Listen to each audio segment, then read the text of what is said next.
So you grew up in Atlanta. I grew up in Atlanta. Now, did you always think, one of these days I'm going to be a judge? No, not at all. I probably actually thought I would be in a Hollywood movie before I became a judge. It was the journey to becoming a judge was very interesting. However, in Atlanta, I was the supervisor of the municipal court system in the city of East Point, which was at the time the 7th largest city in Georgia. And I loved it, and I excelled from there. I didn't stay there long because I over-exceeded the boundaries, so I had to continue to move on. But born and raised in Atlanta during the Civil Rights era. And what was it like living in Atlanta when you were growing up over there? It was wonderful. I lived across the street from Martin Luther King Sr. I went to high school with his children and his nieces and nephews. I learned a lot during that time. They often, had the meetings and things and gatherings there, and I would be in the living room with Andrew Young, John Lewis, just all the great names. And all the children would be running around them playing while they're making all of these great plans. And dinner cooking over there on the side.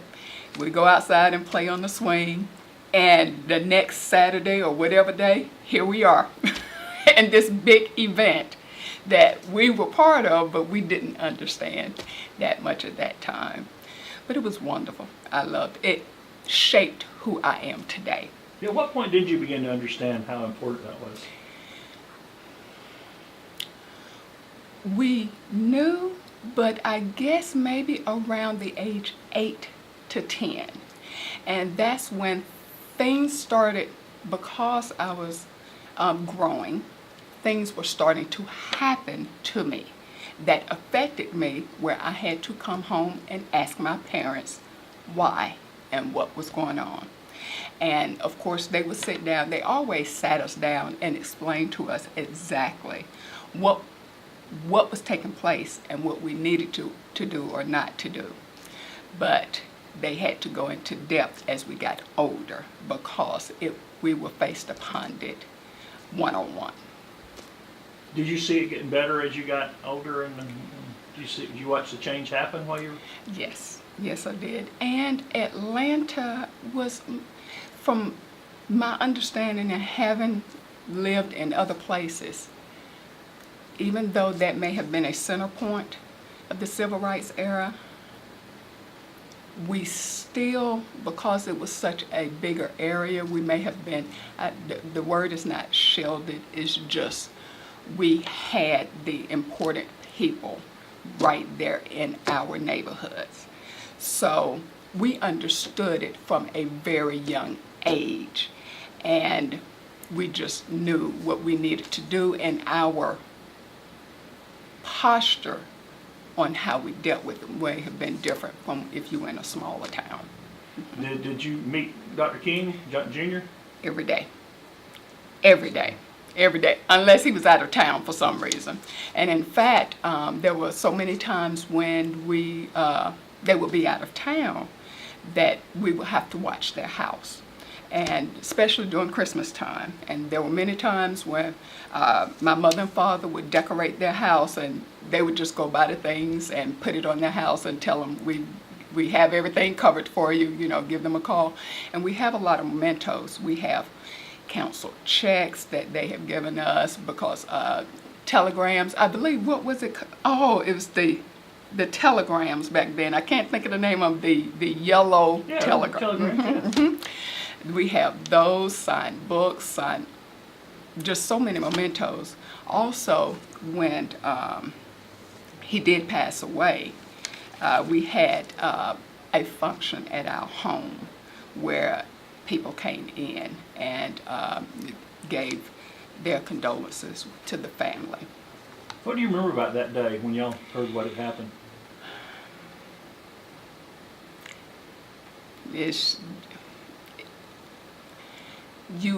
That is something that you would never forget, and the emotion would never leave you. He was a great man. He was sent here. That was his purpose. We understood that that may be something, and he explained that, and he knew that that was going to be something that ended up happening. He was very aware of it, very aware of it. But it never goes away. It's hard, it's still hard today. I can still hear his laughter, and I can still hear him calling each one of his children, telling them to come there, and he would grab them. He was a jokester also. He loved his children, and he loved playing games with them. So I remember that, and I remember the laugh, the big laugh, and I always said he had jolly eyes. His eyes just popped.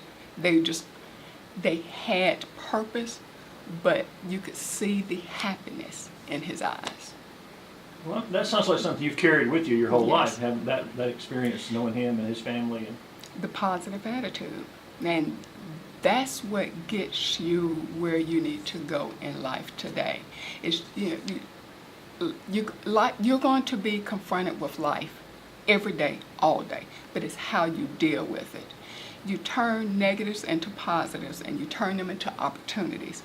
And that's what I did to get where I am today. Every door that was open and or closed, I looked at as an opportunity. And I turned negatives around. Okay, that wasn't the door I was supposed to go through. Let me create another path. And that's exactly what I did. I don't hear the word no. No is just that, it's a word. But it's not the end all for me. It's for me to get on another path and to begin going down that road. so you get out of school, you go to college. Where did you go to college? I went to University of Tennessee, Chattanooga for undergraduate, and then I went to Florida Metropolitan University for graduate. And what did you take in school? Business. And you thought you were going to go into the business world, or? I always knew that I was going to go into an area where I spoke, believe it or not. Now, believe it or not, just as I'm extremely introverted. And just a side note, Martin Luther King was an introvert also. But it's being in touch with who you are. And my mother always told me that I was an old soul. Even when I was a little girl in elementary school, I wanted to hang around my mother and her friends and speak. They would just be sitting around and talking. And I would sit right there quietly listening, of course, to every conversation they said. And I would want to go on the bus trips with them. And it's just, I was an old soul, and I was always trying to resolve issues. I wanted to resolve people's issues. And I noticed very early on that when I spoke to people, they actually listened. And they would come back and tell me, you know what? That really worked. And I went, well, great. That is wonderful. Now, let's go climb that tree. So you get out of college, and what jobs did you start with? What did you start doing when you're talking about using the... Yes, well, I did start out with automatic data processing, which is called ADP. It's the largest payroll company in the nation. And I was a computer programmer there for the payroll system. And then from there, I went to the city of East Point. And with the city of East Point, I have to remember, that was so long ago. I was the first African American to be city clerk, since the census coordinator, and superintendent of elections. And I also there, of course, as I stated previously, was the municipal supervisor for the court system. And from there, I went to what is now Point University. And at Point University, I was the first African American holding the highest position there as registrar and director of developmental learning, and also on their board of admissions. And oh my goodness, from there, I came here. And my husband, I helped my husband out. He has a mentoring program. And so Tell me about your husband's mentoring program. Yes, it's Who's your husband's name? Tony Eubanks, or he's known as Anthony Eubanks here. And he did worked with Clemson University, the football team, as the chaplain, and spiritual tour days. And it was a mentoring program, just as the players work out 2 times a day. It was, you have a spiritual workout 2 times a day as well. And he actually had a mentor for each individual who wanted a mentor. And it was any part of their life to be there for them, because being in college and also an athlete is extremely difficult. Yes, so I helped him with his mentoring program for a while, and then I got into judgeship, and to going on 9 years. How did you become the first African American magistrate judge in Anderson County? Well, it was a long, tedious process. We had what was past Lieutenant Governor Bryant. He did select me, and there are hundreds that are wishing to get in this type of position. And he came to me, and he knew about my background. He asked about the background, and we just meshed well. And there's a process that you have to go through, and you have to be, of course, approved by the Senate and the governor. And you go through this process every 4 years. Will be going on my 9th year, and I am the first African American female for the county of Anderson in the state of South Carolina, as well as the first African American associate chief judge, as well as the first African American president of the Upstate Judicial Association. And there are possibly, 5 committees that I'm on for the state judgeship. But it was a long, tedious process, but this is a passion. I am able to, with my rulings, I try to have people to understand where they are in the system. Because if you really look at the world today, all of us could just be in a situation. You are wrong place, wrong time. Not necessarily part of it, but it's just wrong place, wrong time. So you have to, pick wisely who you hang out with, and just stand firm in your beliefs. What's been some of the biggest challenges of kind of learning this job? Because, you hadn't been a judge before. What have been some of your biggest challenges?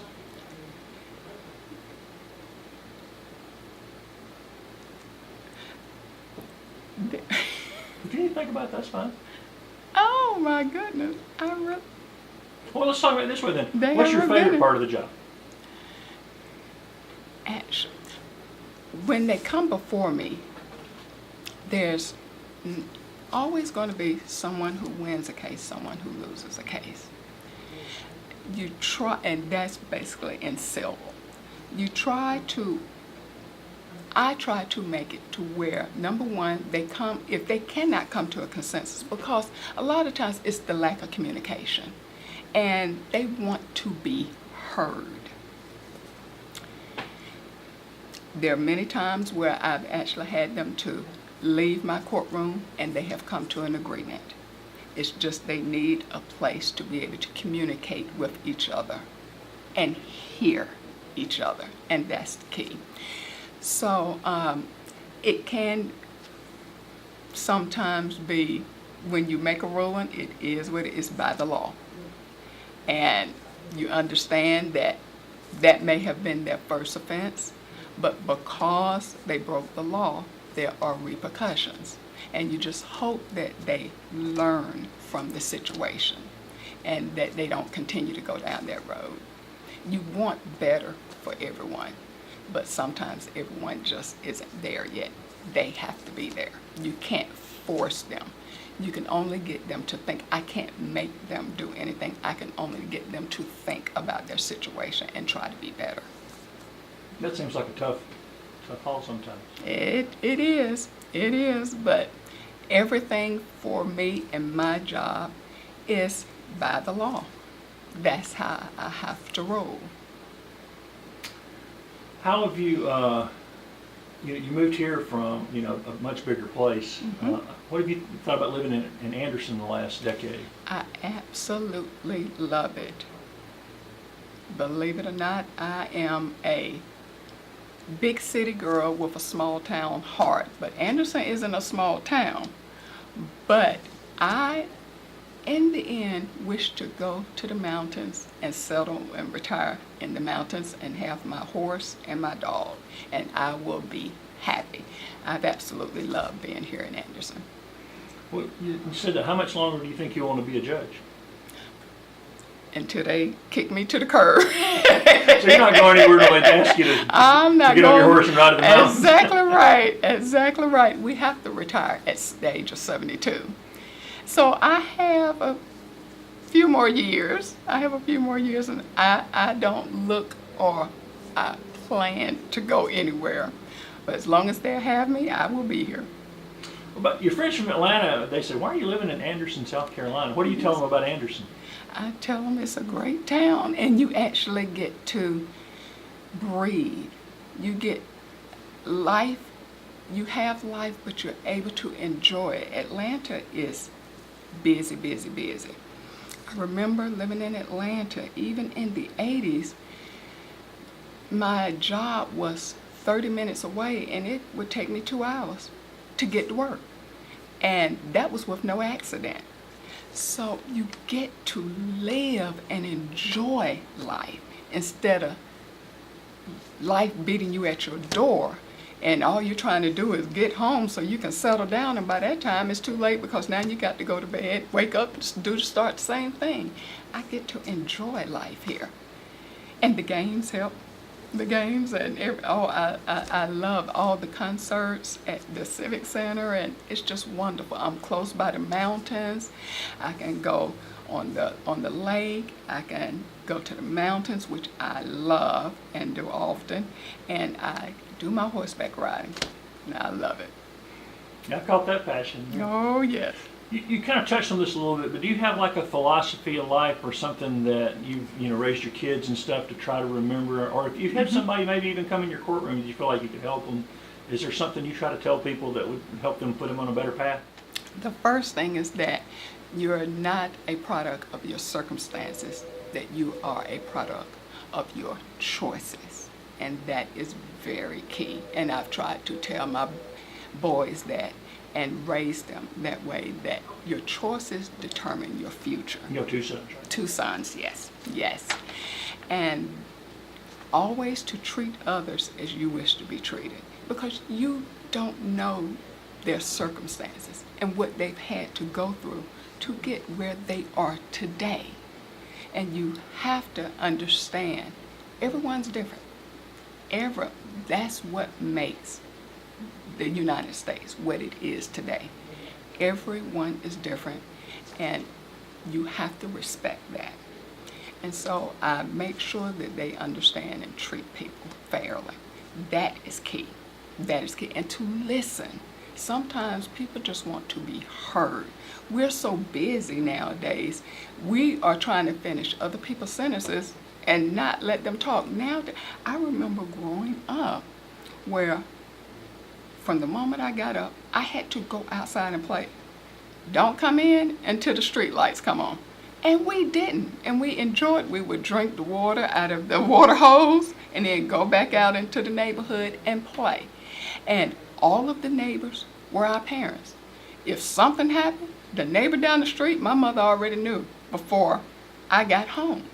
And the neighbor down the street could tell me no and not get in trouble. So nowadays, we go to work, we get in our cars, go home, pull into the garage, close the door, you don't even know your neighbor's name. And that is sad. So I raised my boys old school, and they are they're old souls as well. They even listen to old music, but you know, and they love jazz and they love the 60s and 70s music. But they know that it's important to communicate.